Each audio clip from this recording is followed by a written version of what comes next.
Please welcome your co-organizer of the Munk debates and your moderator for the evening, Rudyard Griffiths.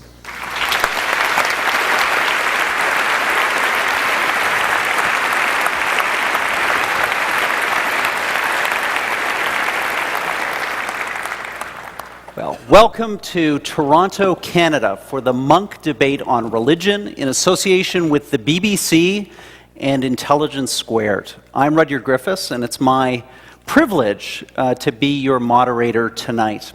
I want to begin by welcoming the worldwide audience of the British Broadcasting Corporation, some 240 million people that will have access to this debate through the BBC World Service, BBC Online News, and BBC World News. It's just a fabulous opportunity to bring this debate to a truly global audience.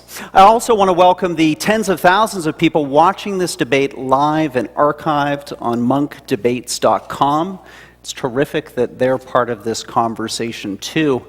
And I also want to turn my attention to this hall, this spectacular hall, the lucky 2,700 people who are here in the flesh to listen to this debate tonight. Let it be said that on this day, thanks to the generosity of Peter and Melanie Munk, that Canada and its largest city, Toronto, is truly at the heart of the global conversation.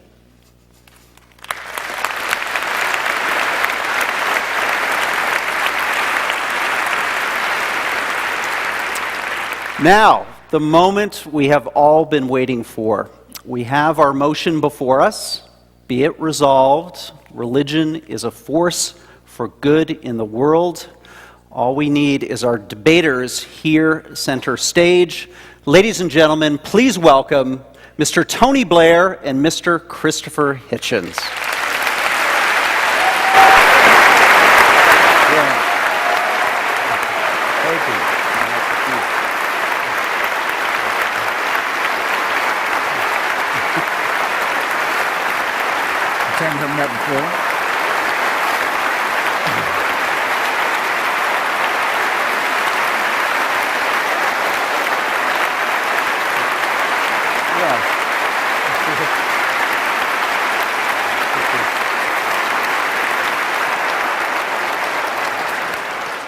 Tony Blair was the Prime Minister of the United Kingdom from 1997 to 2007. Among his many international roles today, he is the Quartet representative in the Middle East, working with the UN, the US, Russia, and the EU to try to secure a lasting peace in the region. After leaving politics, Mr. Blair converted to Catholicism, and he launched the Tony Blair Faith Foundation, a global initiative to promote respect and understanding among the world's major religions. Many of us in this room have read his recent best-selling memoir, A Journey, My Political Life. Christopher Hitchens is a British-born American author, journalist, and atheist. His regular Vanity Fair column, his prolific speeches and essays are essential reading for anyone and everyone concerned about global affairs. Christopher has a number of best-selling books, too. Obviously, God is Not Great, How Religion Poisons Everything, and his recently published memoir, Hitch 22. Christopher was recently diagnosed with esophageal cancer, and as such, we are doubly grateful that he and his family have joined us tonight. Ladies and gentlemen, your debaters.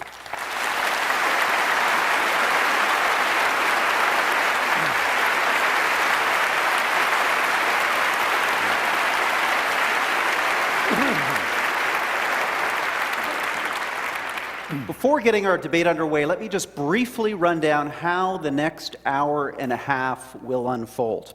Each debater has been given 7 minutes for their opening remarks for and against the motion. Next, Mr. Hitchens and Mr. Blair will confront each other head-on, so to speak, through 2 rounds of formal rebuttals. We'll then bring you, the audience, into this debate through written questions. All of you received a written question card. At any time in the debate, fill that out, pass it down the aisle for collection. I'll also be taking some questions from audience members on the stage, some of the younger audience members here. Those questions will be asked directly to Mr. Blair and Mr. Hitchens. We'll also be bringing in our online audience through a series of questions, too. The debate will conclude with short 5-minute closing statements and a second audience vote on the motion. But before I call on our debaters for their opening statements, let's find out how the 2,700 people in this audience voted as they came into the hall. We're going to get those numbers up on the screen now. 22% of you in favor of the motion, 57 opposed, and fully 21% of you undecided. Now, we also, as you know, asked you a second question tonight. We asked you, depending on what you hear during the debate, are you open to changing your vote? Let's have those numbers too, please. Wow. 75% of this audience, 3/4, could change their vote depending what they hear in the next hour and a half. Ladies and gentlemen, we clearly have a debate on our hands. And remember, we will poll the audience again at the end of our proceedings to find out which of these two debaters was able to win by swaying us with the power of their arguments. Well, the time has come for introductory remarks. Christopher Hitchens, as we've agreed, you will begin first with your opening statement. Thank you, ladies and gentlemen. Thank you very much to the Munk family, great philanthropists, for making this possible. 7 minutes, ladies and gentlemen, for the foundational argument between religion and philosophy. It leaves me hardly time to praise my distinguished opponent. In fact, I might have to seize a later chance of doing that. I think 3.5 minutes for metaphysics and 3.5 for the material world won't be excessive. And I have a text. And it is from, because I won't take a religious text from a known extremist or fanatic, it's from Cardinal Newman. Recently, Prime Minister Blair's urging, beatified on his way to canonization, a man whose apologia made many Anglicans reconsider their fealty and made many people join the Roman Catholic Church, and is considered, I think rightly, a great Christian thinker. My text from the Apologia. The Catholic Church, said Newman, holds it better for the sun and moon to drop from heaven, for the earth to fail, and for all the many millions on it to die in extremest agony, than that one soul, I will not say will be lost, but should commit one venial sin, should tell one willful untruth, or should steal one farthing without excuse. You'll have to say it's beautifully phrased, ladies and gentlemen. But to me, and here's my proposition, what we have here, and picked from no mean source, is a distillation of precisely what is twisted and immoral in the faith mentality. Its essential fanaticism, its consideration of the human being as raw material, and its fantasy of purity. Once you assume a creator and a plan, it makes us objects in a cruel experiment whereby we are created sick and commanded to be well. I'll repeat that. Created sick and then ordered to be well. And over us to supervise this is installed a celestial dictatorship, a kind of divine North Korea. Greedy, exigent, I would say more than exigent, greedy for uncritical praise from dawn till dusk, and swift to punish the original sins with which it so tenderly gifted us in the very first place. However, let no one say there's no cure. Salvation is offered. Redemption, indeed, is promised at the low price of the surrender of your critical faculties.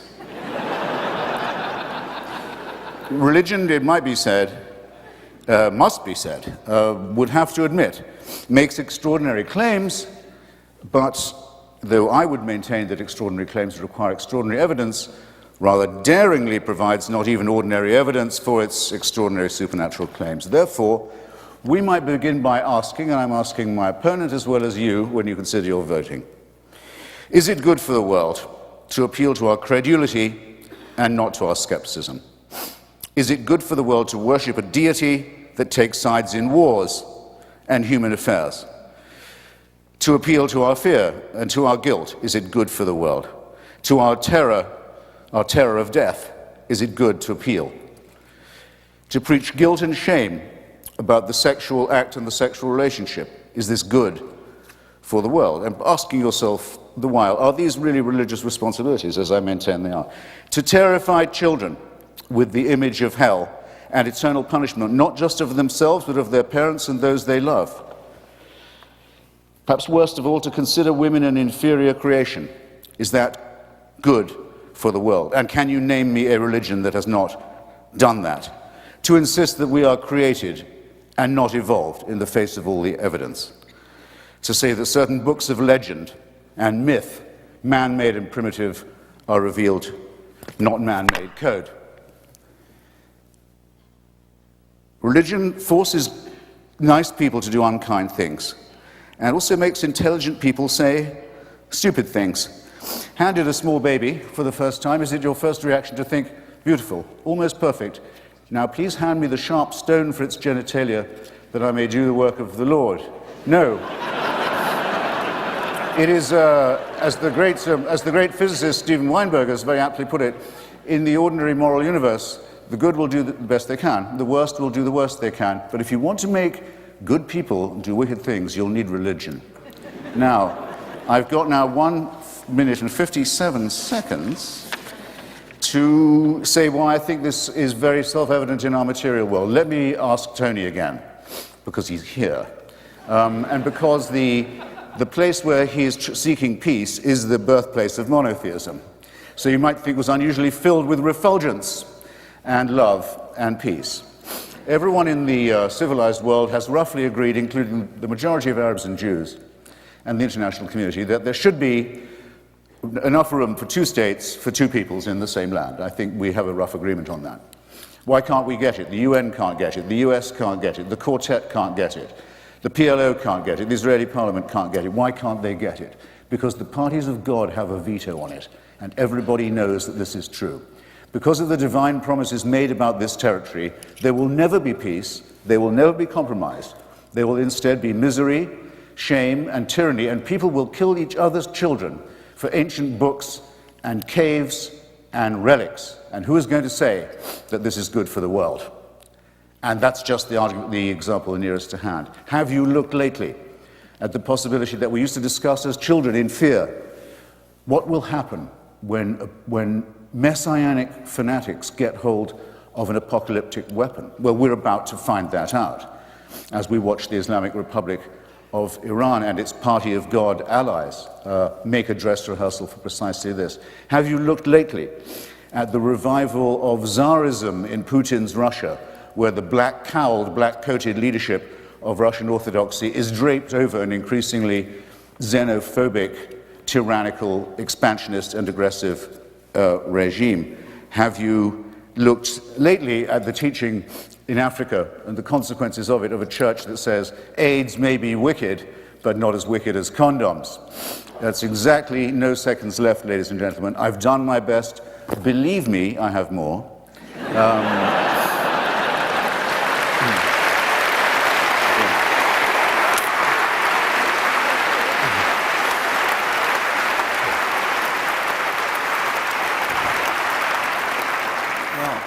Christopher, thank you for starting our debate. Mr. Blair, your opening remarks, please. Thank you. First of all, let me say it's a real pleasure to be with you all this evening, to be back in Toronto. It's a particular privilege and honor to be with Christopher in this debate. Let me first of all say that I do not regard the leader of North Korea as a religious icon. You will be delighted to know.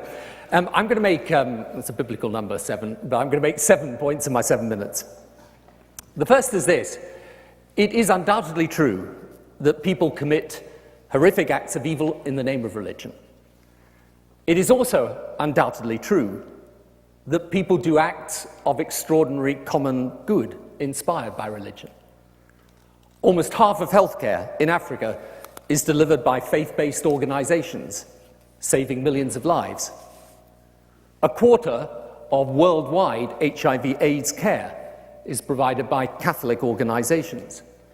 There is the fantastic work of Muslim and Jewish relief organizations. There are in Canada thousands of religious organizations that care for the mentally ill or disabled or disadvantaged or destitute. And here in Toronto, barely 1.5 miles from here, is a shelter run by Covenant House, a Christian charity for homeless youth in Canada. So the proposition that religion is unadulterated poison is unsustainable. It can be destructive. It can also create a deep well of compassion, and frequently does. And the second is that people are inspired to do such good by what I would say is the true essence of faith, which is, along with doctrine and ritual particular to each faith, a basic belief common to all faiths in serving and loving God through serving and loving your fellow human beings, as witnessed by the life and teaching of Jesus, one of love, selflessness, and sacrifice, the meaning of the Torah. It was Rabbi Hillel who was once famously challenged by someone who said they would convert to religion if he could recite the whole of the Torah standing on one leg. He stood on one leg and said, "Do unto others as you would have them do unto you. That is the Torah. The rest is commentary. Now go and do it." The teaching of Prophet Muhammad, saving one life as if you're saving the whole of humanity. The Hindu searching after selflessness. The Buddhist concepts of karuna, mudita, and metta, which all subjugate selfish desires to care for others, seek insistence specifically on respect for others of another faith. That, in my view, is the true face of faith. And the values derived from this essence offer to many people a benign, positive, and progressive framework by which to live our daily lives, stimulating the impulse to do good, disciplining the propensity to be selfish and bad. And faith, defined in this way, is not simply faith as solace in times of need, though it can be, nor a relic of unthinking tradition, still less a piece of superstition or an explanation of biology. Instead, it answers a profound spiritual yearning, something we feel and sense instinctively. This is a spiritual presence, bigger, more important, more meaningful than just us alone, that has its own power separate from our power, and that even as the world's marvels multiply, makes us kneel in humility, not swagger in pride. And that if faith is seen in this way, science and religion are not incompatible, destined to fight each other until eventually the cool reason of science extinguishes the fanatical flames of religion. Rather, science educates us as to how the physical world is and how it functions, and faith educates us as to the purpose to which such knowledge is put, the values that should guide its use, and the limits of what science and technology can do, not to make our lives materially richer, but rather richer in spirit. And so, imagine indeed a world without religious faith. Not just no place of worship, no prayer, no scripture, but no men or women who, because of their faith, dedicating their lives to others, showing forgiveness where otherwise they wouldn't, believing through their faith that even the weakest and most powerless have rights, and they have a duty to defend them. And yes, I agree, in a world without religion, the religious fanatics may be gone. But I ask you, would fanaticism be gone? And then realize that such an imagined vision of a world without religion is not in fact new. The 20th century was a century scarred by visions that had precisely that imagining in their vision and at their heart, and gave us Hitler and Stalin and Pol Pot. In this vision, obedience to the will of God was for the weak. It was the will of man that should dominate. So, I do not deny for a moment that religion can be a force for evil. But I claim that where it is based essentially on a perversion of faith. And I assert that at least religion can also be a force for good. And where it is, that it's true to what I believe is the essence of faith. And I say that a world without religious faith would be spiritually, morally, and emotionally diminished. So I know very well that you can point, and quite rightly Christopher does, to examples of where people have used religion to do things that are terrible and that have made the world a worse place. But I ask you not to judge all people of religious faith by those people any more than we would judge politics by bad politicians. Or, indeed, journalists by bad journalists. The question is, along with all the things that are wrong with religion, is there also something within it that helps the world to be better and people to do good? And I would submit there is. Thank you.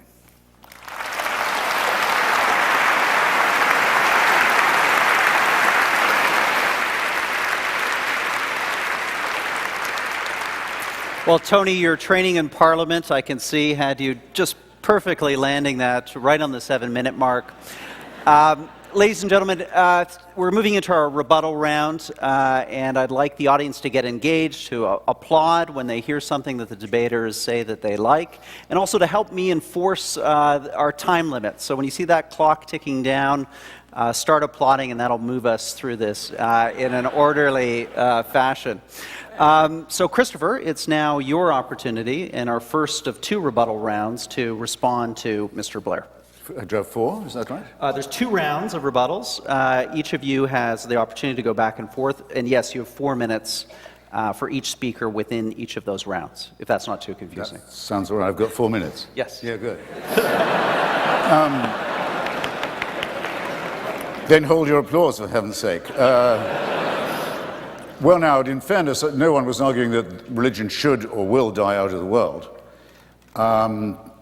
And all I'm arguing is that it would be better if there was a great deal more by way of an outbreak of secularism.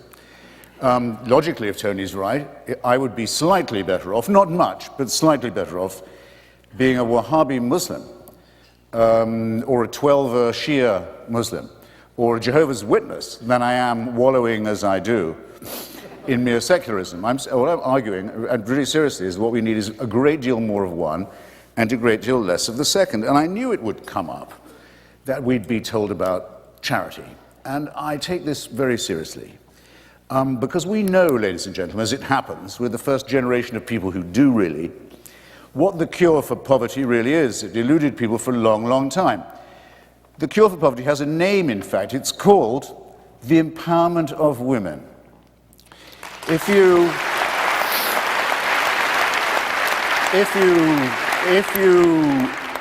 give women some control over the rate at which they reproduce, if you give them some say, take them off the animal cycle of reproduction to which nature and some doctrine, religious doctrine, condemns them, and then if you'll throw in a handful of seeds perhaps and some credit, the floor of everything in that village, not just poverty, but education, health and optimism will increase. It doesn't matter, try it in Bangladesh, try it in Bolivia. It works all the time. Name me one religion that stands for that, or ever has.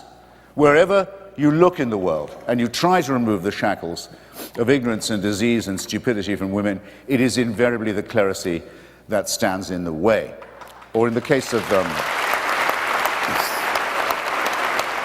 Now, furthermore, if you're going to grant this to Catholic charities, say, which I would hope are doing a lot of work in Africa, if I was a member of a church that had preached that AIDS was not as bad as condoms, I'd be putting some conscience money into Africa too, I must say. But it won't bring... I'm sorry, I'm not trying to be funny. If I was trying to be funny, you mistook me. It won't bring back the millions of people who've died wretched deaths because of that teaching. That still goes on. I'd like to hear a word of apology from the religious about that, if it was on offer. After all, otherwise I'd be accused of judging them by the worst of them. And this isn't done, as Tony says so wrongly, in the name of religion. It's a direct precept, practice, and enforceable discipline of religion. Is it? Not so, in this case. I think you'll find that it is. But if you're going to say, all right, the Mormons will tell you the same. You may think it's a bit cracked to think that Joseph Smith found another Bible buried in upstate New York, but you should see our missionaries in action. I'm not impressed. I'd rather have no Mormons than no missionaries, quite honestly, and no Joseph Smith.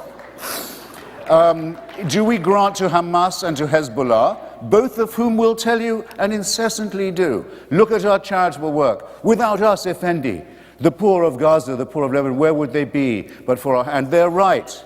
They do a great deal of charitable work. It's nothing compared to the harm that they do, but it's a great deal of work all the same. I'm also familiar with the teachings of the great Rabbi Hillel. I even know where he plagiarized the story from, if he had access to the stuff.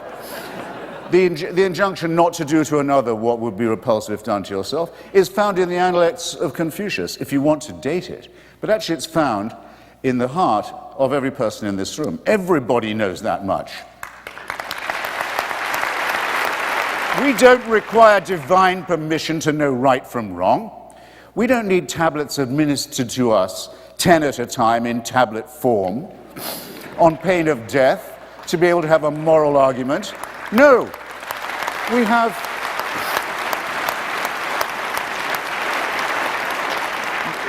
the reasoning and the moral suasion of Socrates and of our own abilities. We don't need dictatorship to give us right from wrong, and that's my lot. Thank you.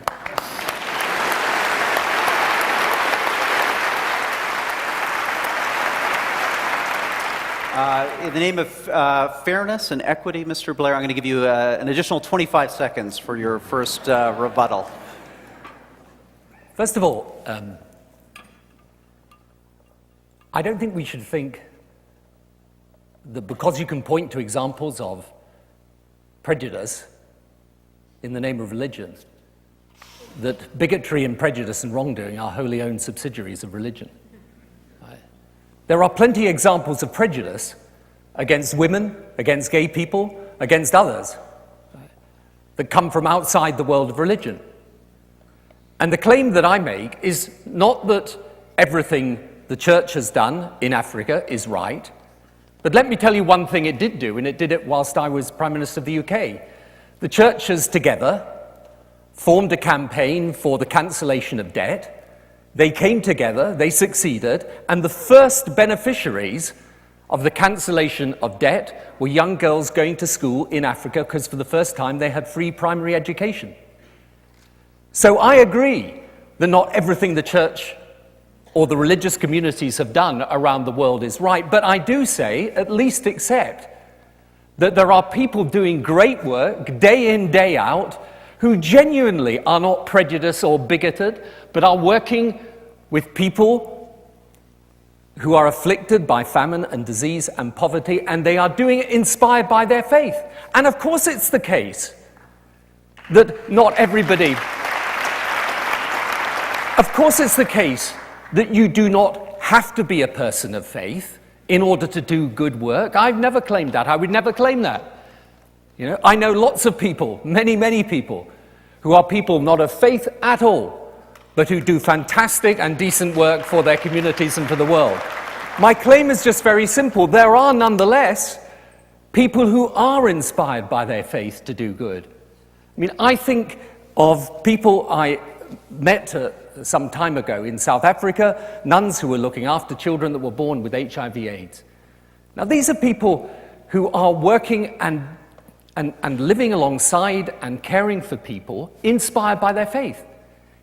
Is it possible for them to have done that without their religious faith? Of course. It's possible for them to have done it. But the fact is, that's what motivated them. So what I say to you is, at least look, what we shouldn't do is end up in a situation where we say, right, we've got 6 hospices here and 1 suicide bomber there, and how does it all equalize out? That's not a very productive way of arguing this. And actually, I thought one of the most interesting things that Christopher said is that we're not going to drive religion out of the world. And that's true, we're not. And actually, I think for people of faith to have debates with those who are secularists is actually good and right and healthy, and it's what we should be doing.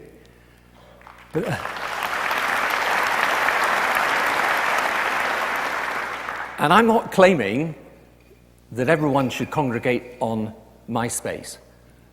I'm simply claiming one very simple thing, that if we can't drive religion out of the world, because many people of faith believe it and believe it very deeply, let's at least see how we do make religion a force for good, how we do encourage those people of faith who are trying to do good, and how we unite those against those who want to pervert religion and turn it into a badge of identity used in opposition to others. So,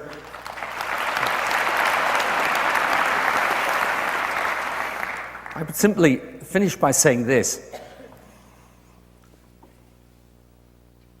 There are many situations where faith has done wrong.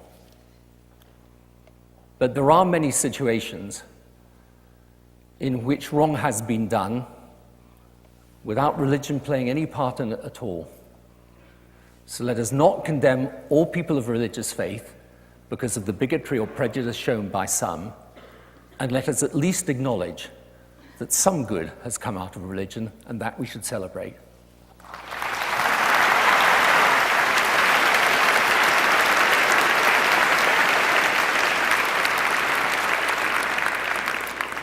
Christopher, your second rebuttal, please. I have a second one. You have a second? Oh, my God. It's an amazing test of audience tolerance. Well, all right. Well, how splendidly you notice we progress, ladies and gentlemen. Now it's, okay, some religious people are sort of all right. I think I seem to be bargaining one of the greater statesmen of the recent past down a bit. Not necessarily opposed to that. Just to finish on the charity point, I once did a lot of work with a man called Sebastião Salgado. Some of you will know him, great man, great photographer. He was the UNICEF ambassador on polio questions. I went to Calcutta with him, elsewhere. Nearly got rid of polio, nearly made it join smallpox as a disease, a thing of the past, a filthy memory, except for so many religious groups in Bengal and elsewhere, Afghanistan, West Africa, so on, telling their children, don't go and take the drops. It's a conspiracy, it's against God, it's against God's design. By the way, that argument isn't terribly new. When smallpox was a scourge, Timothy Dwight, the great divine who was the head of Yale, said taking Dr. Jenner's injection was an interference with God's design as well. That's sort of, by the way, you need something like UNICEF to get major work done if you want to alleviate poverty and misery and disease. And for me, my money will always go to organizations like Médecins Sans Frontières, like Oxfam and many others, who, strange enough, go out into the world, do good for their fellow creatures for its own sake. They don't take,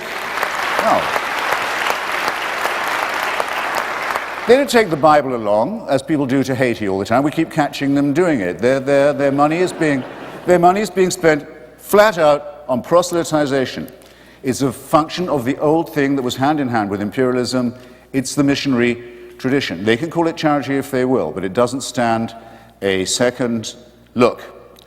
So much on the business of doing good, except perhaps to add, since I have you for some extra minutes, that Mr. Blair and I at different times gave quite a lot of our years to the Labour Party and to the Labour movement. And if the promise of religion was true, had been true, right up until the late 19th century in, say, Britain or North America or Canada, that good works are what's required and should be enough, and those who give charity should be honored, those who receive it should be grateful. Two rather revolting ideas in one, I have to say. There would be no need for human and social and political action. We could rely on being innately good, which we know we can't rely upon, and which I never suggested that we could, or should. So, now now I'm intrigued now. So religion could be a good thing after all. Sometimes we think. It's now the proposition. What would a religion have to do to get that far? Well, I think it would have to give up all supernatural claims. It would have to say,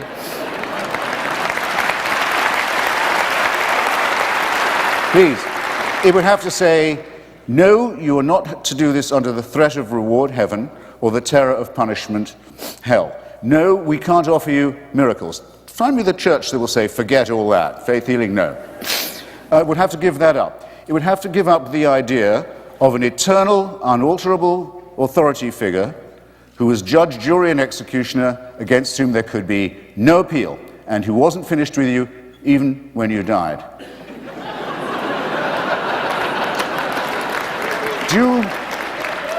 That's quite a lot for religion to give up, don't you think?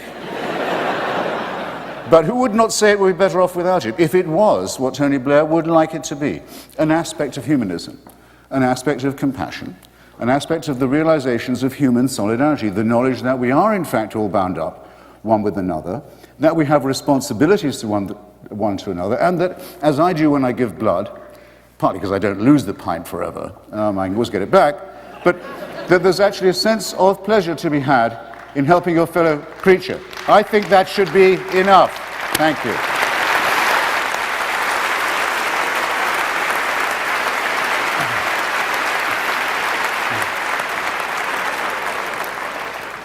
Tony, it must feel like the House of Commons all over again. I don't know, so far they're a little politer, actually. Your final rebuttal, please. Yeah. It all depends, I guess, what your experience of religious people is. I mean, my experience of the people I was with last week in Africa that include deeply religious people is not actually that they're doing what they're doing because of heaven and hell. They're doing it for love of their fellow human beings. And that's, I think, something very fine. What's more, that they believe and that this love of their fellow human beings is bound up with their faith. So it's not something, yes, of course, it is absolutely true. They might decide to do this irrespective of the fact that they have religious faith, but their faith, they feel, is an impulse to do that good. And, I don't recognize the description of the work that they do in what Christopher said. In Sierra Leone, where I was, you have Christians and Muslims working together to deliver health care in that country. That's religion playing a positive role. They're working across the faith divide and doing it because they, again, believe that their faith impels them to do that. When we look back in history, yes, of course, you can see plenty of examples of where religion has played a negative role. You can see great examples, for example, in the abolition of slavery, where religious reformers joined with secular reformers in order to bring about the abolition of slavery. And let's get away from this idea that religion created poverty. There are bad things that have happened in the world outside of religion, right? And when you look at the 20th century, and you see the great scars of political ideology around views that had absolutely dramatically at their heart fascism, the communism of Stalin. Absolutely at their heart was the eradication of religion. Then what I would say to you is, get rid of religion, but you're not going to get rid of fanaticism, and you're not going to get rid of the wrong in the world.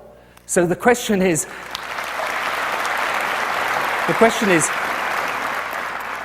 how then do we make sense of religion having this vital part in the world today, since it is growing and not diminishing? How do we make sense of this?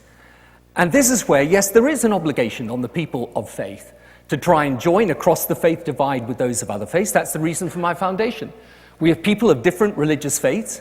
We've actually got a program where young people team up with each other of different faiths and work together in Africa on malaria, back in their own faith communities, and here in Canada. We have a schools program that allows schools to link up using the technology so that kids of different faiths can talk to each other across the world.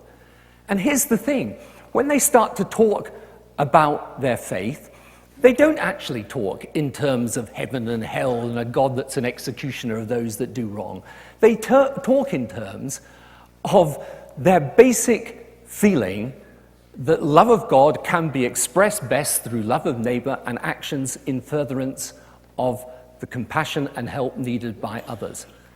And this is In 2007, religious organizations in the US gave 1.5 times the amount of aid that USAID did. Not insignificant. So my point is very, very simple. You can list all the faults of religion, just as you can list the faults of the politicians, the journalists, and any other profession. But for people of faith, the reason why they try to do good, and when they do it, is because their faith motivates them to do so. And that is genuinely the proper face of faith.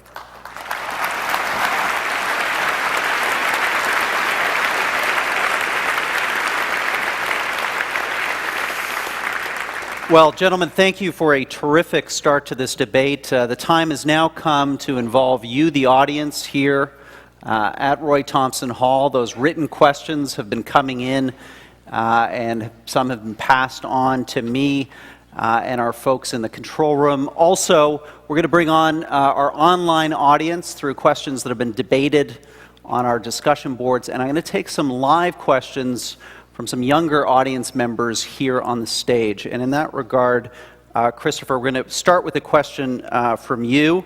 It's a young woman right here who would like to address you personally. Tell the audience your name and your question, please. Hi, my name is Megha Wadwani. Just hold on a sec. We're going to get this microphone working. Is this microphone working? Try again. Hello? You got it. Okay. My name is Megha Wadwani. I'm a recent graduate from the University of Toronto. And my question is actually in regards to globalization. This century, globalization will bring together, as never before, nations and peoples divided by wealth, geography, politics, and race. So my question is, instead of fearing faith, why not embrace the shared values of the world's major religions as a way of uniting humankind? Great question. Christopher? Yeah, well, unity out of faith? Or disunity? Perfectly good question, but seemed to be phrased as a call for common humanism. I mean, I didn't hear anyone say, wouldn't it be better if everyone at least joined some church or other?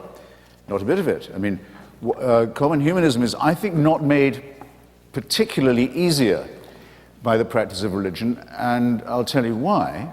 There's something about religion that is, very often at any rate, and in its original monotheistic Judaistic form, actually is ab initio an expression of exclusivism. This is our God.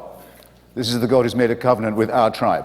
You find it all over the place. It isn't always as sectarian as fundamentalist Judaism was, and sometimes still is, but it's not unknown. I mean, it's always struck me as slightly absurd to be a special church for English people, though I can sort of see the point. It strikes me as positively sinister that Pope Benedict should want to restore the Catholic Church to the claim it used to make, which is that it is the one true church, and that all other forms of Christianity are, as he still puts it, defective and inadequate. How this helps to build your future world of cooperation and understanding is not known to me. If you tell me in the Balkans what your religion is, I can tell you what your nationality is. You're not a Catholic. You know less about Loyola than I do, but I know you're a Croat, and I know you're a Croat nationalist. It's a religion, and in fact any form of faith, because it is a surrender of reason, it's a surrender of reason in favor of faith, is a fantastic force multiplier, a tremendous intensifier, I was trying to say, of all things that are in fact divisive rather than inclusive, and that's why its history is so stained with blood, not just of crimes against humanity, crimes against womanhood, crimes against reason and science, attacks upon medicine and enlightenment, all these appalling things that Tony kept defending himself from that I didn't even have time to bring up. But if you just look at the way the Christians love each other in the wars of religion in Lebanon, or in former Yugoslavia, you will see that there is no conceivable way that by calling on the supernatural you will achieve anything like your objective of a common humanism, which is, I think you're quite right to say, our only chance of, I won't call it salvation. Thank you.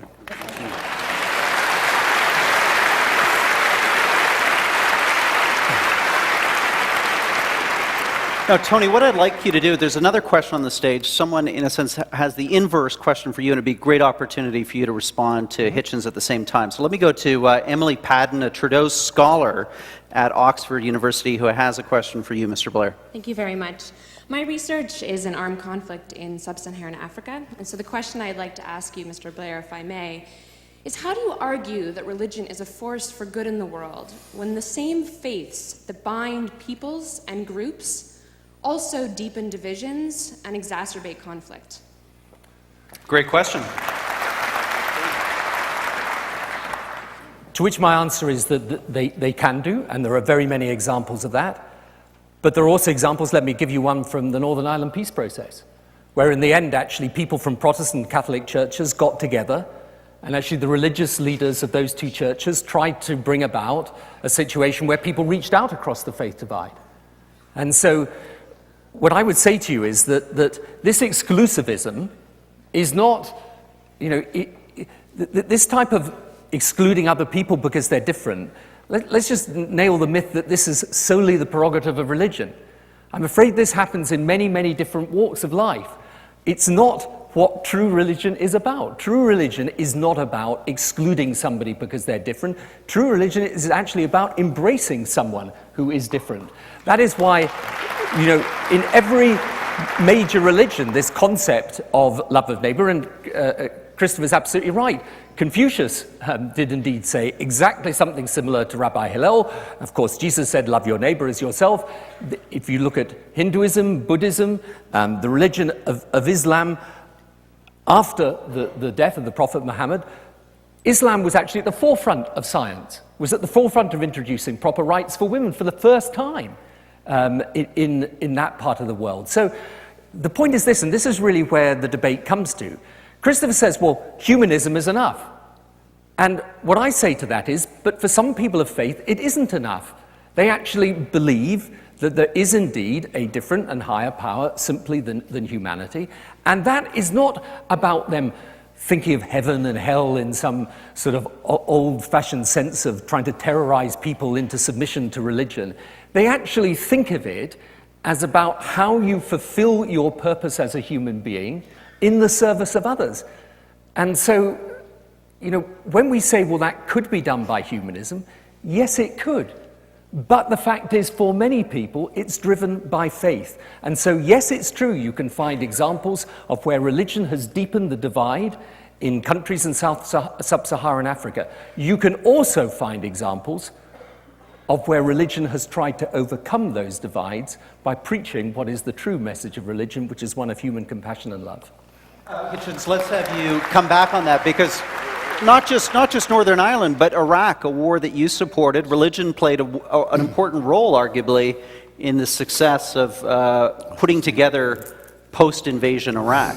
If I only think we should do this because the two questions were in effect the same and both very well phrased. And because I'd never like to miss out a chance to congratulate someone on being humorous, if only unintentionally. It's very touching for Tony to say that he recently went to a meeting that bridged a religious divide in Northern Ireland. Well, where does the religious divide come from?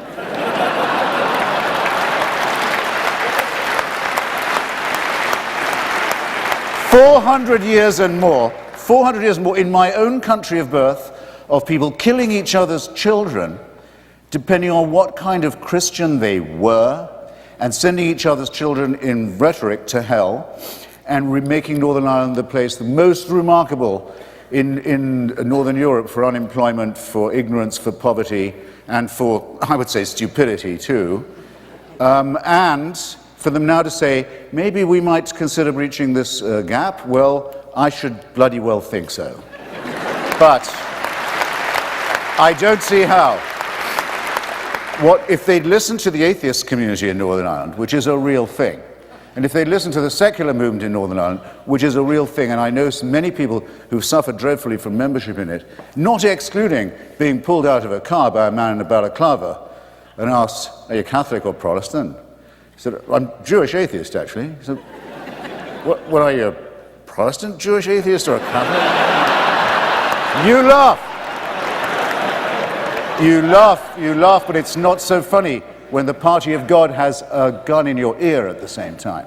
And that was in Britain, and still is to some extent, until recently. Rwanda.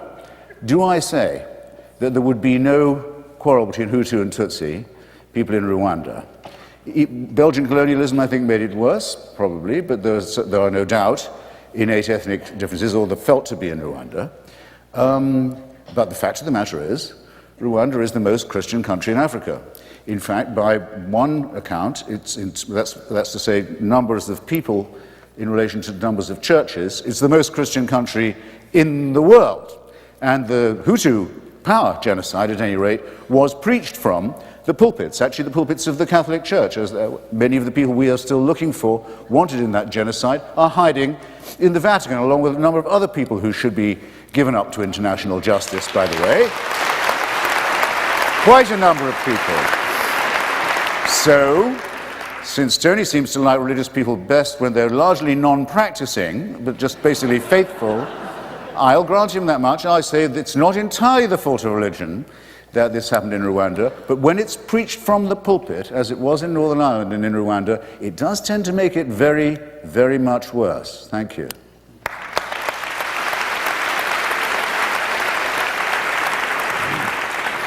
Tony, just briefly come back on that, because you were intimately involved in the search for peace in Northern Ireland, and I assume you had a very different perspective of the role that faith played in the resolution of that conflict. Yeah, and I work now, do work in Rwanda. Look, first of all, I think it really would be bizarre to say that the conflict in Rwanda was a result of the Catholic Church.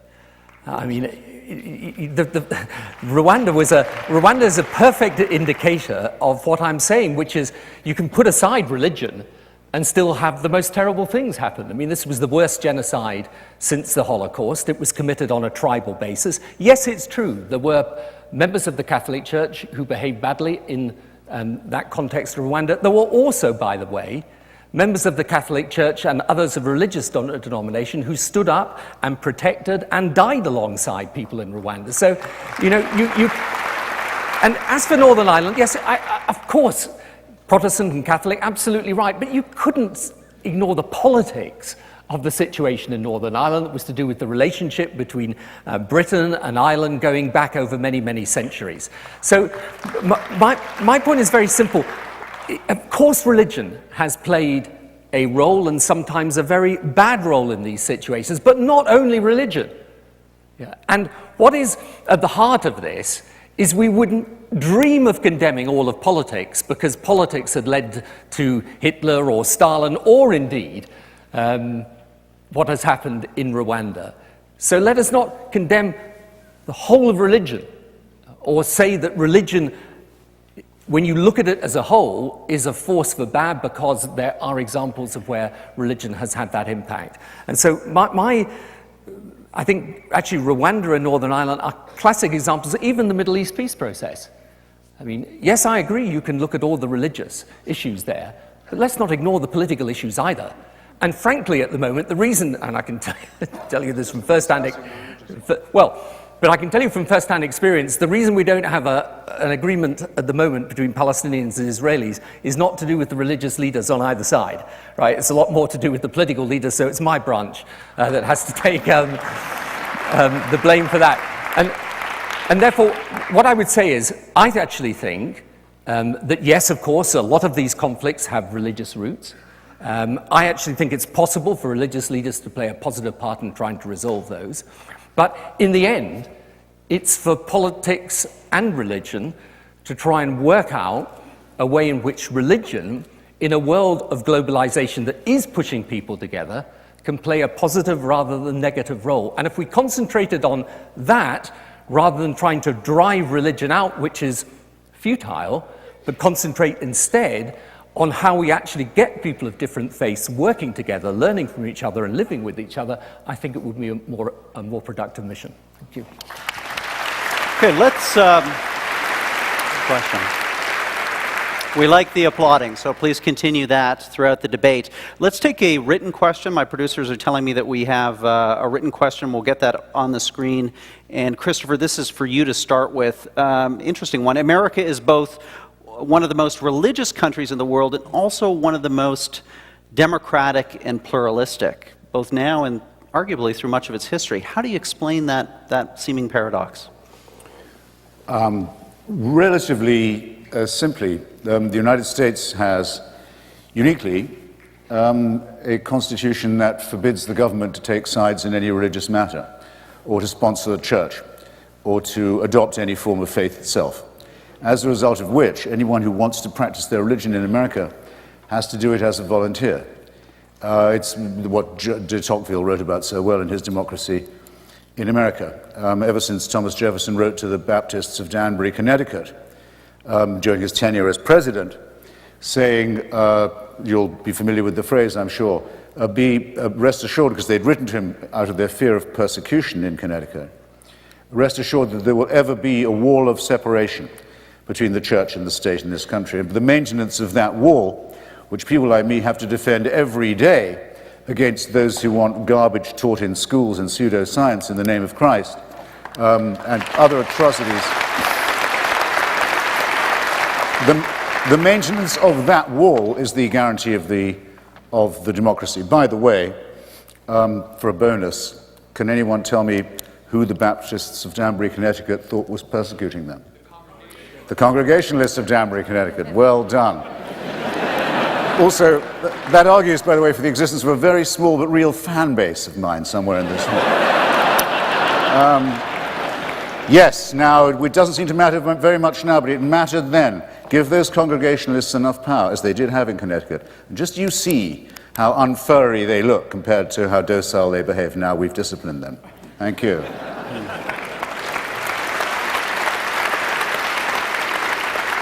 Well, Tony, let me come to you with that same question. Is it just a case of American exceptionalism, or is this balance between pluralism and faith that's been achieved in America something that you're either seeing in other parts of the world or a model that could be exported globally?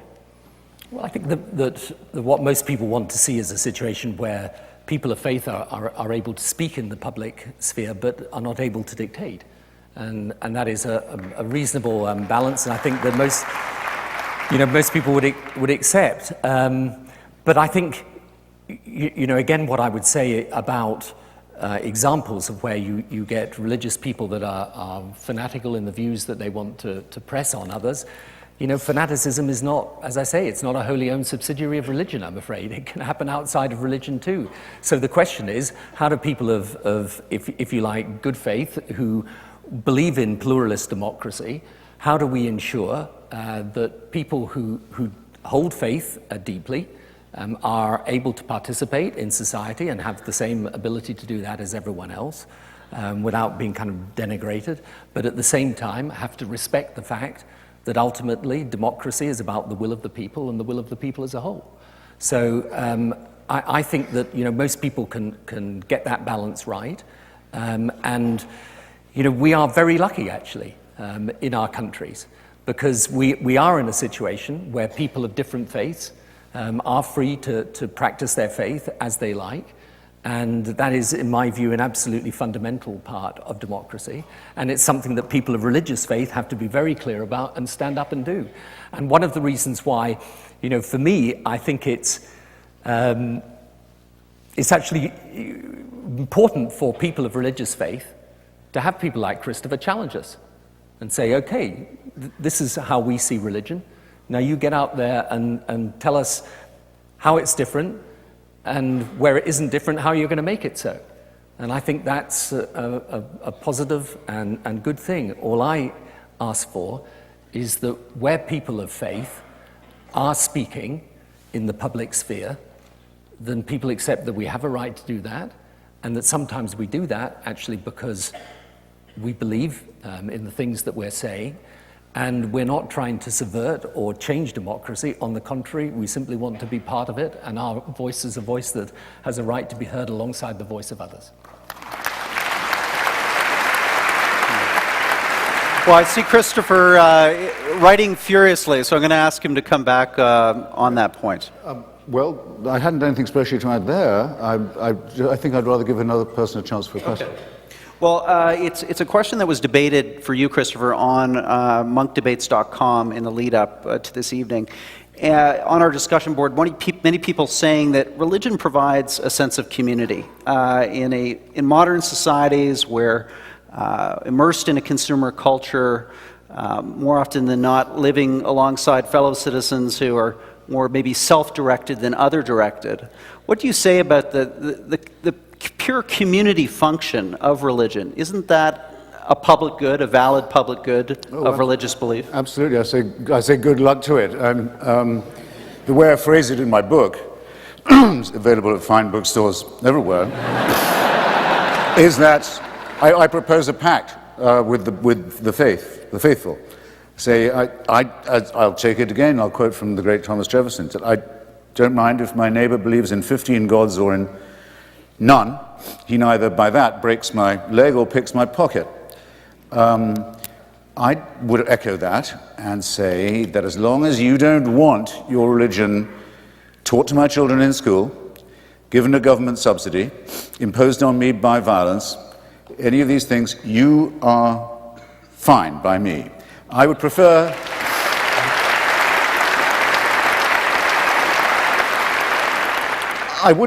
not even to know what it is that you do in that church of yours.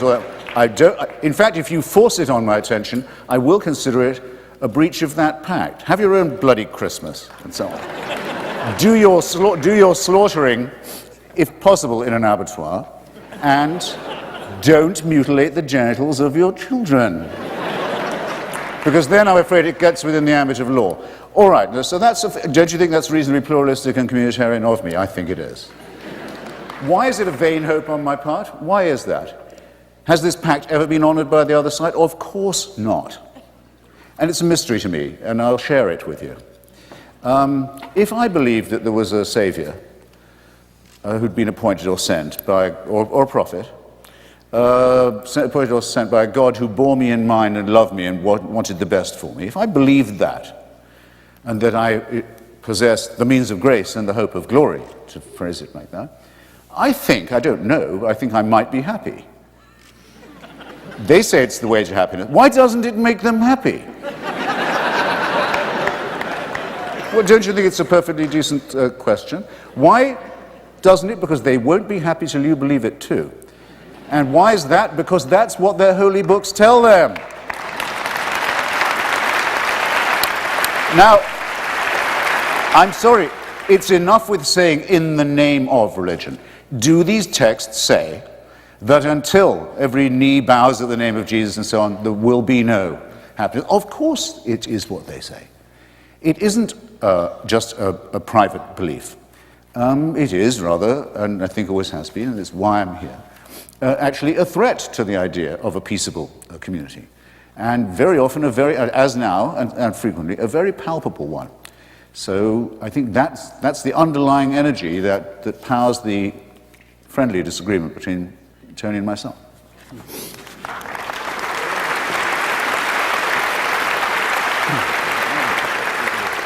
Tony, would you like to come back on that topic of religion and community, or move on to another question? Let's move on.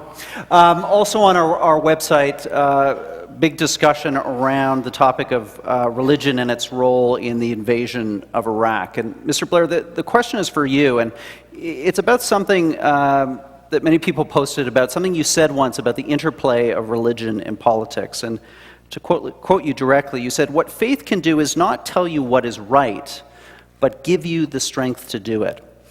The question being, what role did faith play in your most important decision as Prime Minister, the invasion of Iraq? I think we can nail this one pretty easily. It was not about religious faith. And, you know, one of the things that I sometimes say to people is look, the thing about religion and religious faith is if you are a person of faith, it's part of your character, it defines you in many ways as a human being. It doesn't do the policy answers, I'm afraid. Okay? So as I used to say to people, you know, you don't go into church and look heavenward and say to God, right, next year the minimum wage, is it £6.50 or £7? Unfortunately, it doesn't tell you the answer. And even on the major decisions that that are to do with war and peace that I've taken. They were decisions based on policy, and so they should be. And you may disagree with those decisions, but they were taken because I genuinely believe them to be right.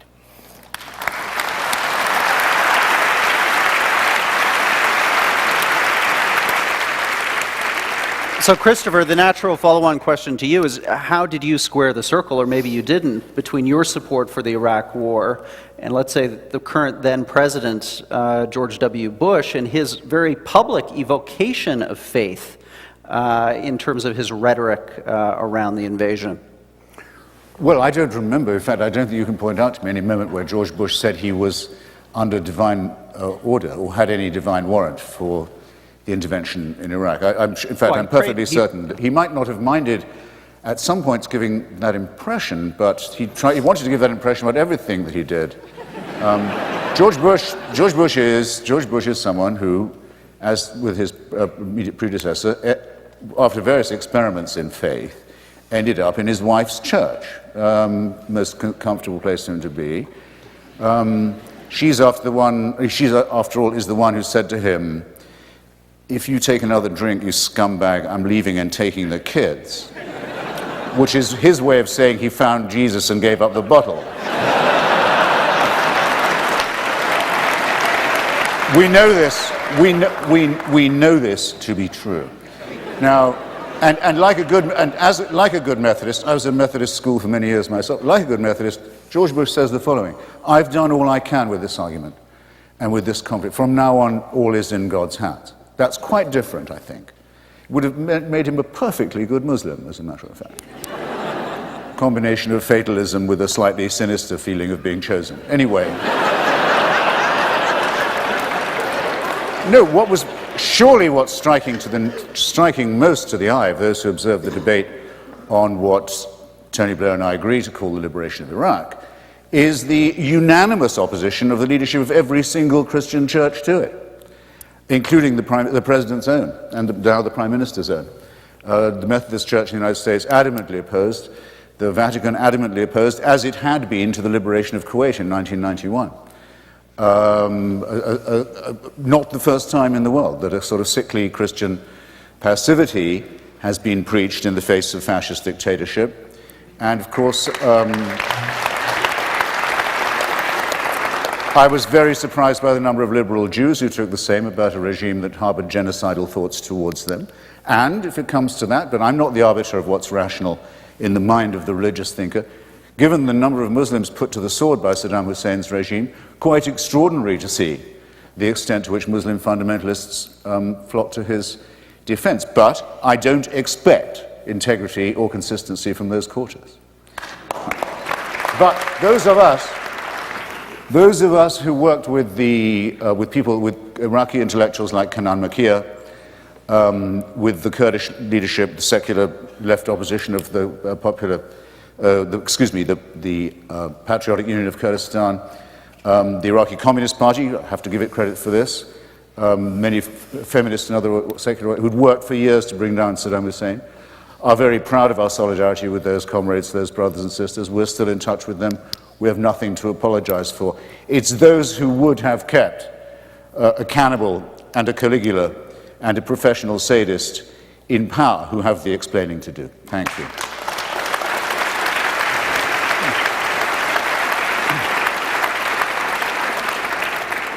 Well, I want to be conscious of our time and go to our two final on-stage questions, and I believe the first one is for Mr. Blair, a student at the Munk School of Global Affairs. Introduce yourself and ask your question to Mr. Blair. Yes, good evening. My name is Jonah Cantor, and my question pertains to something that's come up earlier this evening. Religion on both sides is often seen as an obstacle to peace in the Middle East, and I was wondering what role you believe faith can play in a positive manner in helping to bring peace between Israelis and Palestinians. Well, I remember a few months back I was in Jericho, and when you go out from Jericho, they took me up to, we went to visit the Mount of Temptation, which is where I think they take all the politicians. And the guide that was showing us around, the Palestinian guide, he suddenly stopped at one point and he said, this part of the world, he said, Moses, Jesus, Muhammad, why did they all have to come here? And I sort of said, well, supposing they hadn't, would everything be fine? And he said, oh, probably not. But, you know, the religious leadership can play a part in this. For example, I don't think you will get a resolution of the issue of Jerusalem unless, which is a sacred and holy city to all three Abrahamic faiths, unless people of faith are prepared to try and find common ground so that they are entitled to worship in the way that they wish. And it's correct that in both Israel and Palestine, you see examples of religious fundamentalism and people espousing and doing extreme things as a result of their religion. But I can also tell you that there are rabbis and people of the Muslim faith on the Palestinian side who are desperately trying to find common ground and ways of working together.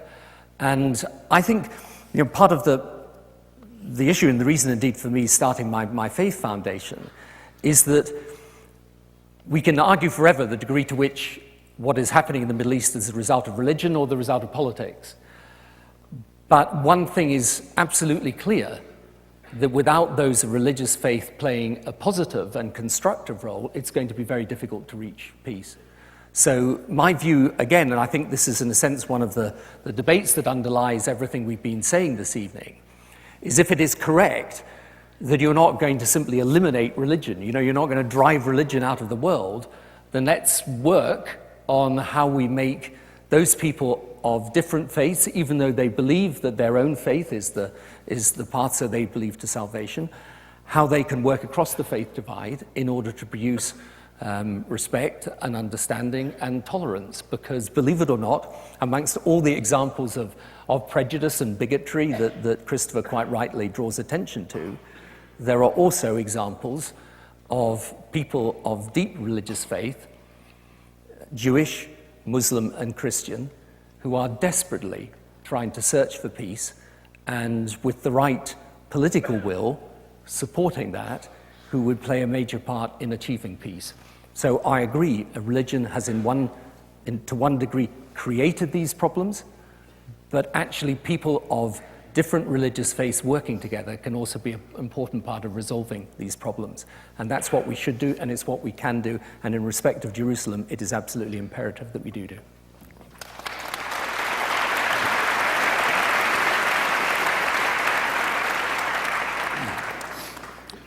Visitor goes to the Western Wall. Anything he can do. Visitor goes to the Western Wall, sees a man tearing at his beard, banging his head on the wall, shoving messages into it at the rate of knots, wailing and flailing, watches with fascination. When the guy finally breaks off, says, "Excuse me, I couldn't help noticing you were being unusually devout in your addresses to the wall, to the divines. Do you mind if I asked you what you were praying for?" He said, "I was praying that there should be peace, that there should be mutual love and respect between all the peoples in this area." And he said, "And what do you think?" says the visitor. Says, "Well, it's like talking to the wall." But there are people who think talking to walls is actually a form of divine worship in this place. And it's another instance, and not that I didn't bring it up laboriously myself, but I don't mind it again, of the difference between Tony and myself when he says, he uses his giveaway phrase, "in the name of religion," rather than as a direct consequence of scriptural authority, which is what I mean when I talk about this. No one's going to deny, are they? No one is going to deny there are awards of real estate made in the Bible by none other than Jehovah himself. That land is promised to human primates over other human primates in response to a divine covenant. Do excuse me. Sorry, this sometimes happens. No, that can't be denied. When David Ben-Gurion was prime minister of what he still called a secular state, he called in Yigal Yadin and Finkelstein and the other Israeli archaeologists, professional guys, and said, "Go out into the desert and dig up the title deeds to our state you'll find our legitimate. That was the instruction to the Department of Archaeology. They went, after they conquered Sinai and West Bank, they went even further afield, looking for some evidence Moses had ever been there. They didn't find any because there never has been and there never will be any.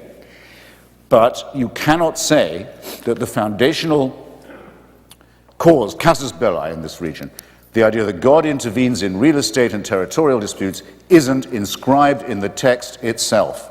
And not only in the Jewish text, but thanks to a foolish decision taken in the early Christian centuries, where it was decided not to dump the New Testament, but and to start again just with the Nazarene story. Great Christian theologians like Marcion were in favor of doing that. Why do we want to bring the darkness and tyranny and terror and death and blood and cultism of the first books along with us? Surely we should start again. No, we're saddling ourselves with all that. So this is a responsibility for the Christian world too. And need I add that there is no good Muslim who does not say that Allah tells us we can never give up an inch of Muslim land, and that once our mosques are built, there can be no retreat. It would be a betrayal. It would lead you straight to hell. In other words, yes, they gibber and jabber, all of them, the three religions. Yeah, you're quite right. God awards land. It's just you've got the wrong title. No. This is what I mean when I say the religion is a real danger to the survival of civilization, and that it makes this banal regional national dispute, which if reduced to its real proportions is a nothingness, if it makes that not just lethally insoluble, but is drawing in other contending parties who really openly wish, for an apocalyptic conclusion to it, as also bodied forth in the same scriptural texts. In other words, that it will be the death of us all, the end of humanity, the end of the world, the end of the whole suffering vale of tears, which is what they secretly want. This is a failure of the parties of God, and it's not something that happens because people misinterpret the texts. It's because they believe in them. That's the problem. Thank you.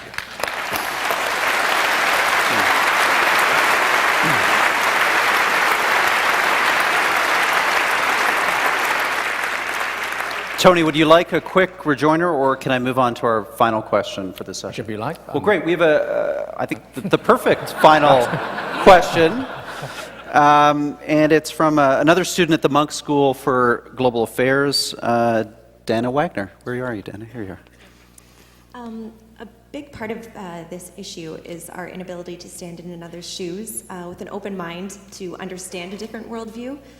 In this regard, can each of you tell us which of your opponent's arguments is the most convincing? Thank you.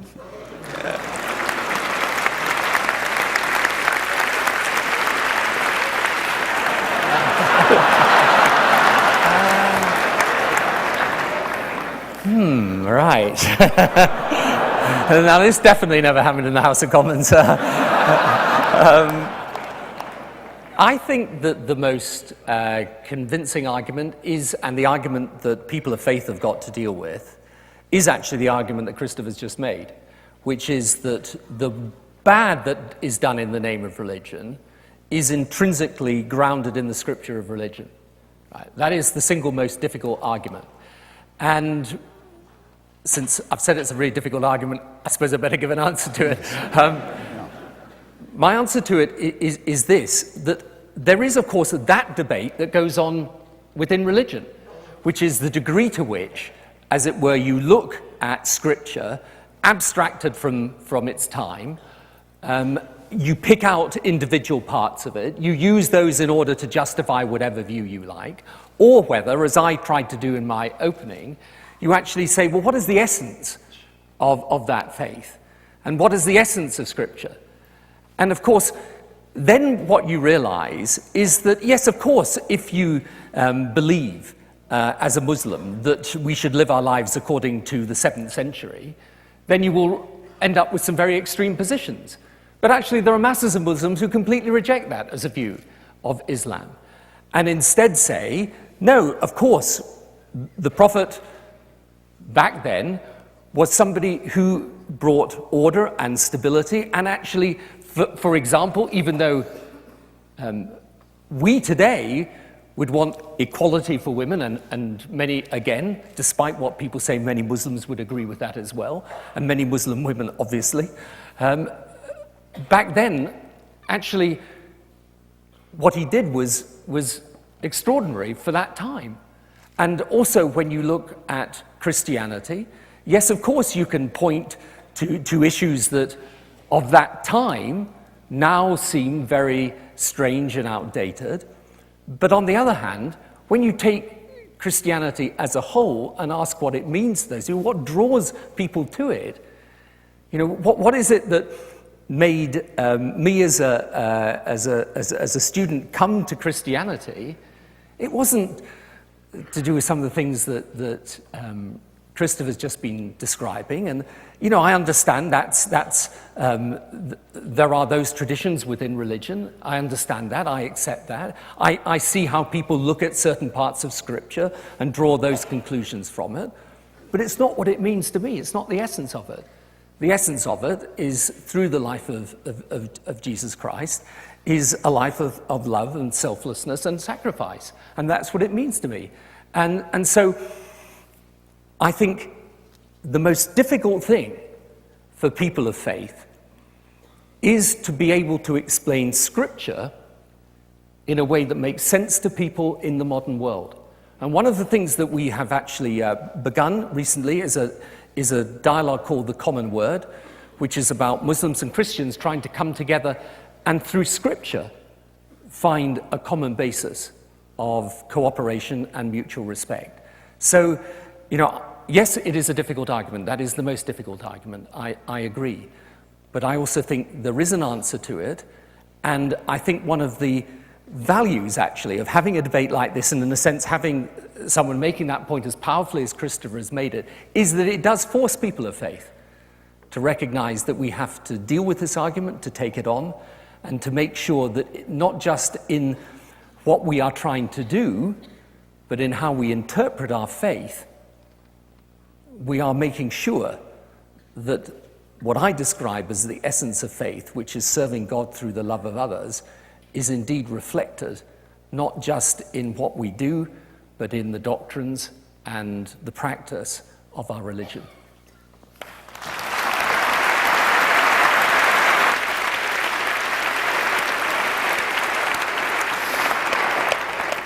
Admirable question. Thank you for it.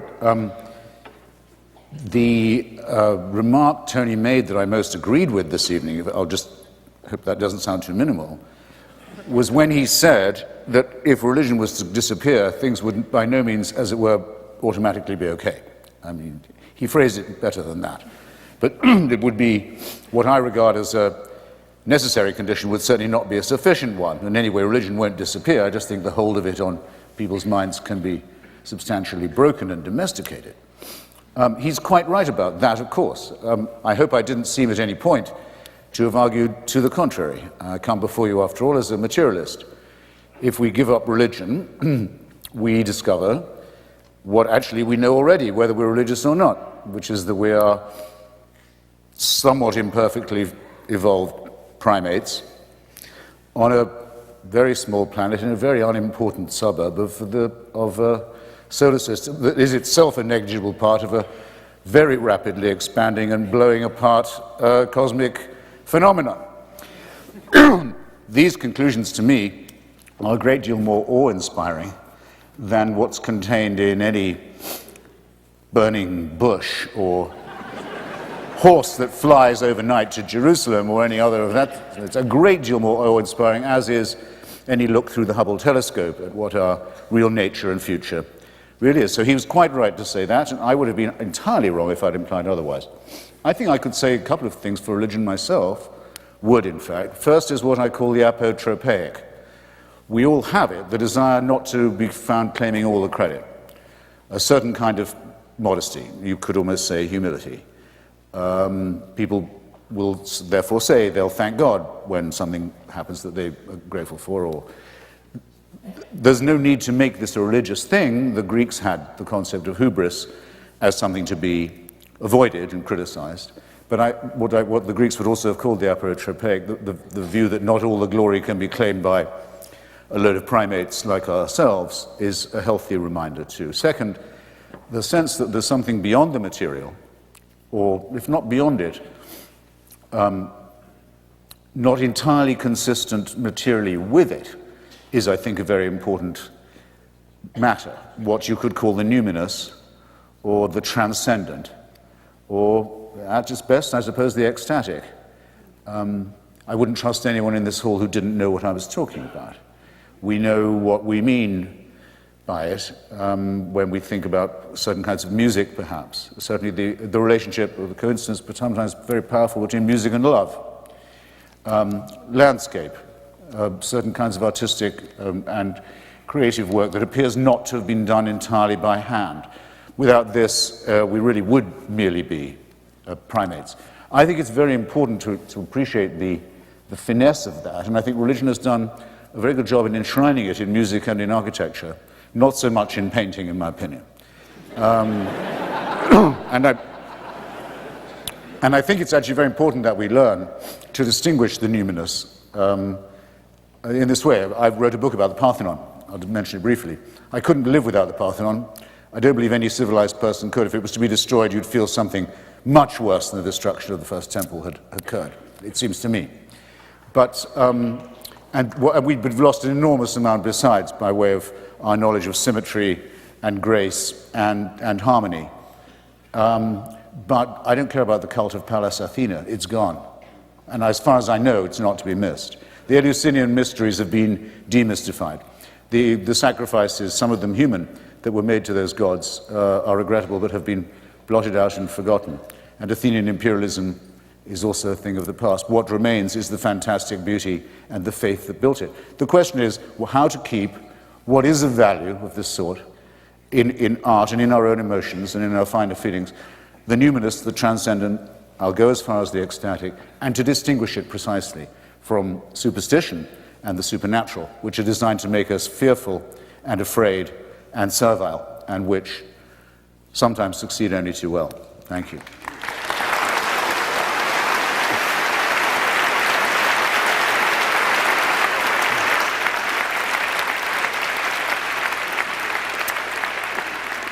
Well, it's now time for the final act in our debate, closing statements. We'll do that in the reverse order of our opening remarks. So, Christopher, I'm going to call on you again to speak. Your closing remarks, please. I'm not ready. Okay. I didn't know it was coming. And Tony, what do you say? Would you rather have another question? There's so many people who've got them. I'm happy. I'd rather answer another question. Let's take another question. Okay. In other words, don't run away with the idea I'd run out of stuff, okay? Yes, I'd rather be provoked. Someone could do that. Sure. Well, let's do that. And I guess we'll give Christopher a pause here, a chance to drink and catch his breath. And Tony, go to you on this, the whole question of, which has been at the center of this debate, on the rigidity or flexibility of religious doctrine. Your church, the Catholic Church, has just made a reversal of sorts on its policy around the use of condoms, allowed explicitly and only for the prevention of HIV/AIDS infection. Is that a positive? Is that an expression of flexibility, or a critique of the decades of rigidity before this reversal? Well, I welcome it. But you know, I mean, I'm one of the, I think, billion lay Catholics. So I don't, and I think many Catholics have different views on a whole range of issues upon which there is teaching by the Church. I just wanted to pick up something, if I might, that Christopher said, because I thought his discussion of the transcendent was very interesting, actually. I mean, for those of us of religious faith, we acknowledge and believe that there is a power higher and separate from human power. And in a way, what Christopher is saying is, well, I can't accept that, but I do accept there is something transcendent in the human experience, and something numinous, something even ecstatic. You see, for me, the belief in a higher power and the fact that we should be obedient to the will of that power, not simply our own will, I don't regard that as putting me in a position of civility, is not the word I would use. I would use the word obligation. And, you know, it is of course absolutely true that when I can point to any of the acts that I say are inspired by religious faith, you can say, well, they could easily have been inspired by humanism. But I think that for those of us that are of faith and do believe that there is something actually more than simply the human power, this does give you, I think, a humility. It's not all that can give you a humility, but it does. I think, and I have witnessed this myself, I remember, actually again to refer to Northern Ireland, when I met some of the people who were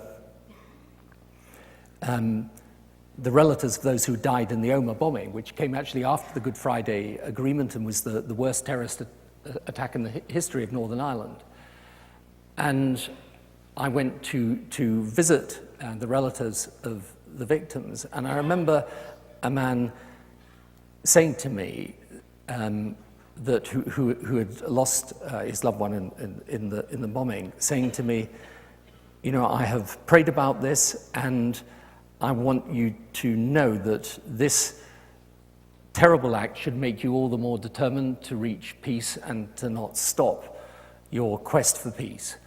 And it is completely true that, of course, he could have come to such an extraordinary, and I would say transcendent view of forgiveness and compassion without religious faith. But it was what led him to that. And so I think you can't ignore the fact that for many of us, actually religious faith is what shapes us in this direction, and not because we are servile or base our religious faith on superstition or contrary to reason, indeed, which is why I've never seen a contradiction between Darwin and being someone of religious faith. But we do genuinely believe that it impels us in a way that is different and more imperative, in a sense, than anything else in our lives. And, you know, in a way we wouldn't be being true to ourselves unless we admitted that. So that doesn't mean to say that someone who is of no religious faith couldn't be just as good a person, and that is, I do not claim for an instant that anybody who is of religious faith is in some way a superior or better person than someone who isn't. But I do say that religion can and does, in the lives of millions, actually hundreds of millions, in fact billions of people, does give them an impulse to be better people than otherwise they would be. I would ask for your closing statement. 5 minutes for your closing statement each. Yep. So now on to our closing statements. Christopher, you will begin. Okay. You have 5 minutes on the clock. I think a way I might do it, actually, is by commenting on what Tony just said, because he succeeded in doing what I had hoped I might get him to do earlier, which is to allow me to drive him back onto the territory of metaphysics, with which I began, because we did need to transcend that, and thus to get beyond questions like, well, are religious people good, are they bad, and other things that are very important. Does religion make them behave better or worse, and so forth. I'll give you, and I'll challenge Tony on an example. I mentioned earlier our attachment to the labor and socialist movement in our lifetimes.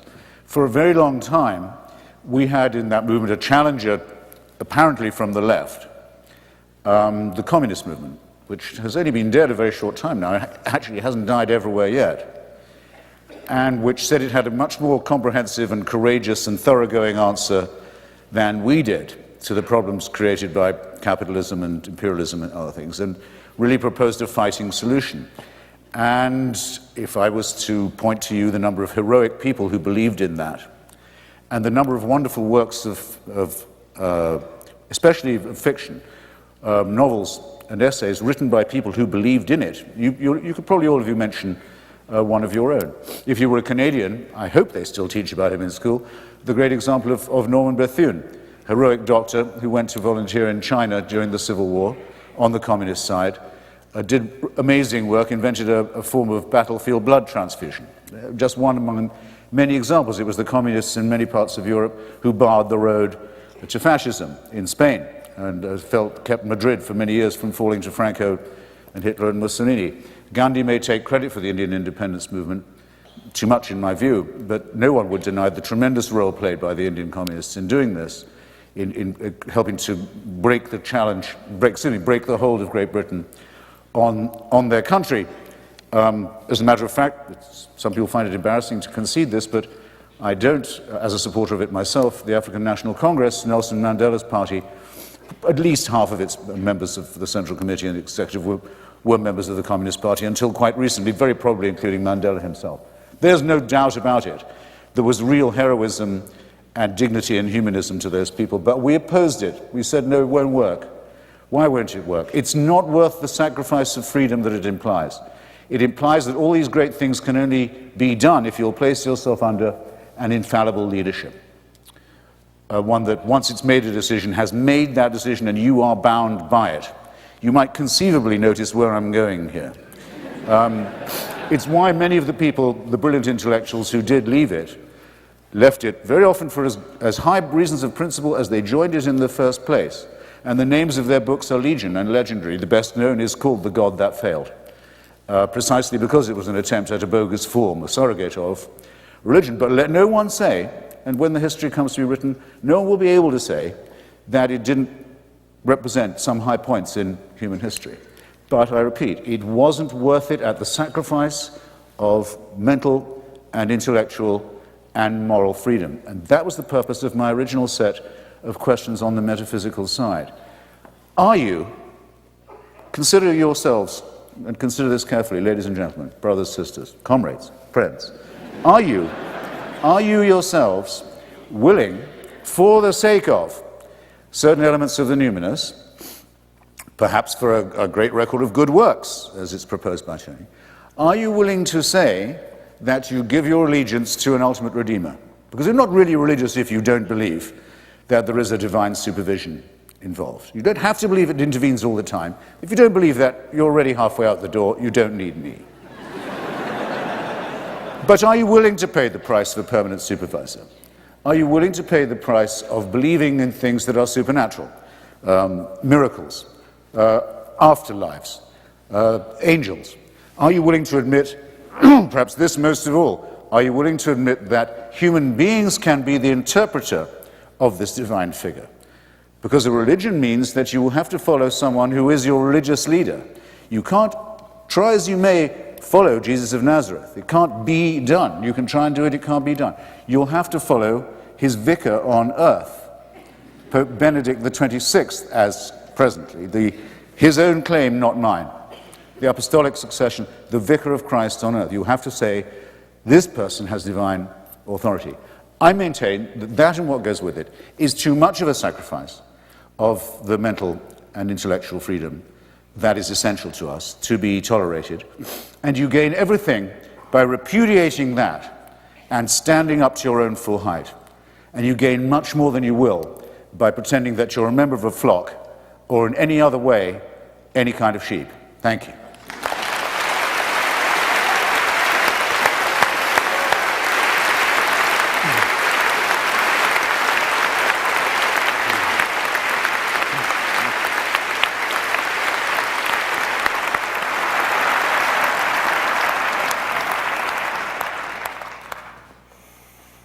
I was just, when Christopher was talking there about the times in the Labour Party together, I was just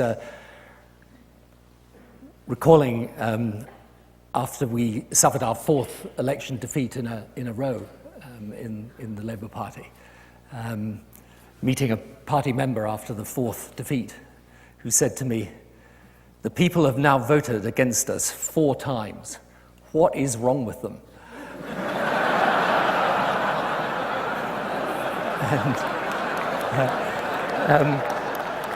And you know, I would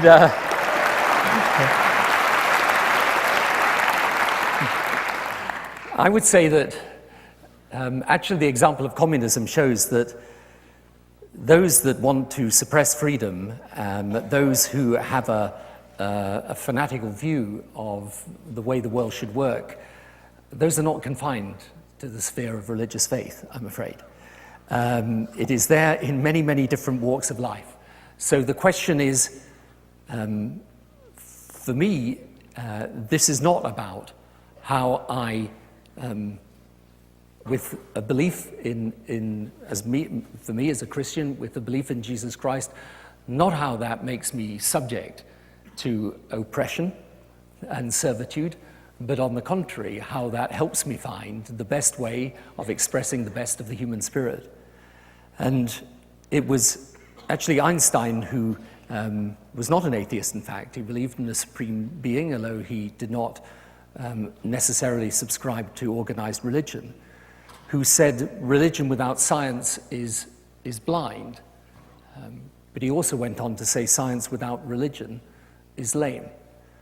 And I would say that, for me, faith is not about certainty. It is in part a reflection, indeed, of my own awareness of my own ignorance. And that though life's processes can be explained by science,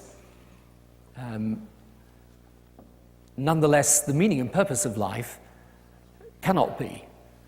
And in that space, for me at least, lies not certainty in the scientific sense, but a belief that is clear and insistent, and I would say rational, which is that there is a higher power than human power, and that higher power causes us to lead better lives in accordance with a will more important than our own.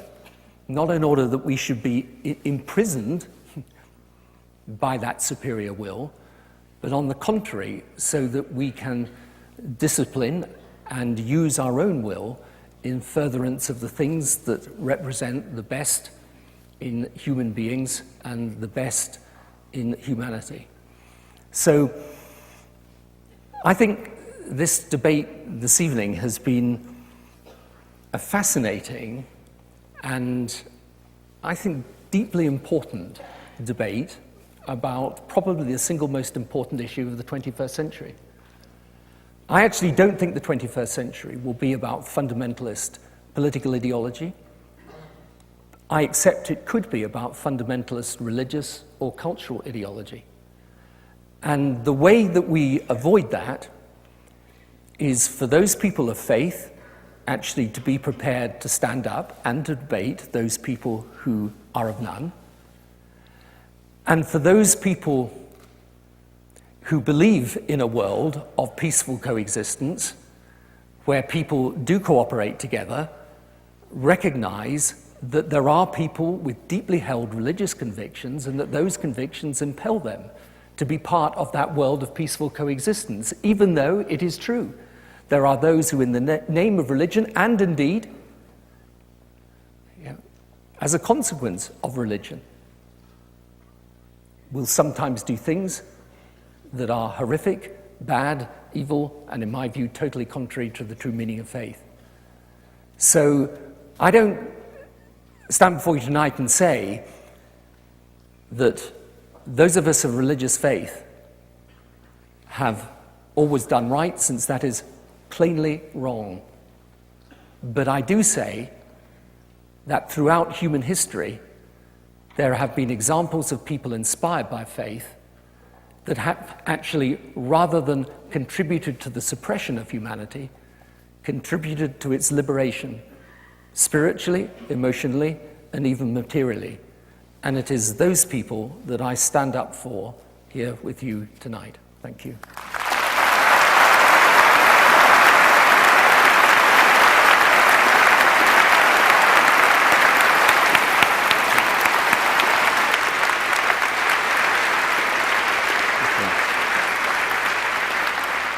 Well, ladies and gentlemen, let me reiterate something that Peter Munk said at the beginning of this evening's talk.